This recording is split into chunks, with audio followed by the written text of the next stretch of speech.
Today on Teuty's track analysis, we have the track of the day for April 18th, Kap Trelawney by Kcedus. Kap Trelawney is a full-speed track made almost entirely from the grass surface, however there is a road start to the track. It also contains many effect and boost blocks, including Turbo Boost, Super Turbo Boost, Reactor Boost, Super Reactor Boost, and Reset. The track does contain a GPS, and the GPS time is the same time as the Author medal. It does contain multiple finishes, and I found the risky finish to be roughly 7/10 of a second faster than taking the safe finish in most circumstances. And if you need to do a standing respawn at the final checkpoint, you can still make this risky finish, and again, it is roughly 7/10 faster. I did find one minor speed check on the track that is very easy to make. However, if you still do not have enough speed, you can take a standard respawn at the prior checkpoints and you will have enough speed to make it. I did find the track to be of standard difficulty, rating it just a 5 out of 10. I did not find the medal times on the track to be super difficult either, beating the Author medal time of 47.893 by roughly 3/10 of a second.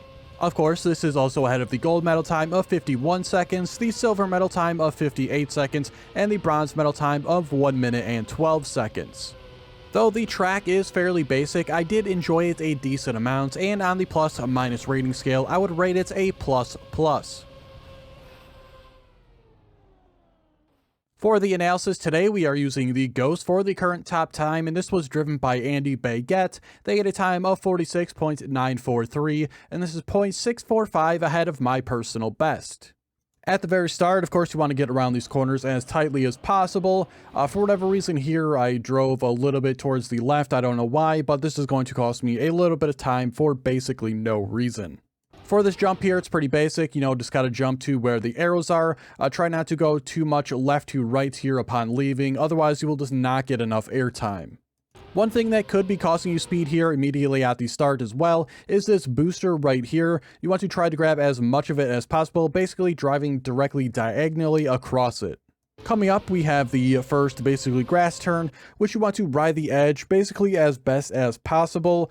Where I am currently, it's not all that close, and it's really the maximum amount away from the edge I would really recommend.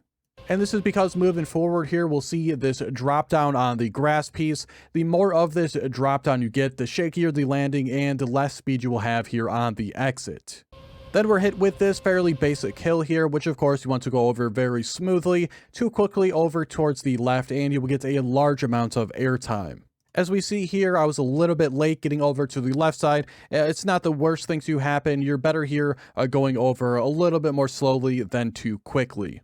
Coming up to the next left-hand turn, fairly basic here, nice smooth line, getting close to the edge, right where the apex of the turn is. Coming up is a fairly shallow rolling hill, just take it right down the center of that, and then here again, just getting towards the edge where the apex of the turn is. Unfortunately, I don't really 100% commit to that turn. I end up sliding over here extremely far to the left, and this will lose me a decent chunk of distance.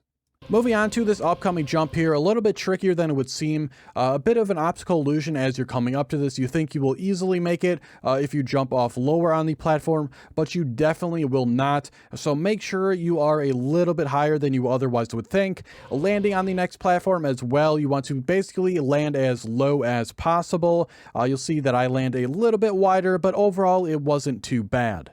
Then after this small uphill, of course, we're going over this hill again here, down towards the left. Of course, take this one nice and smooth, too quickly over to the left, and you will get airtime.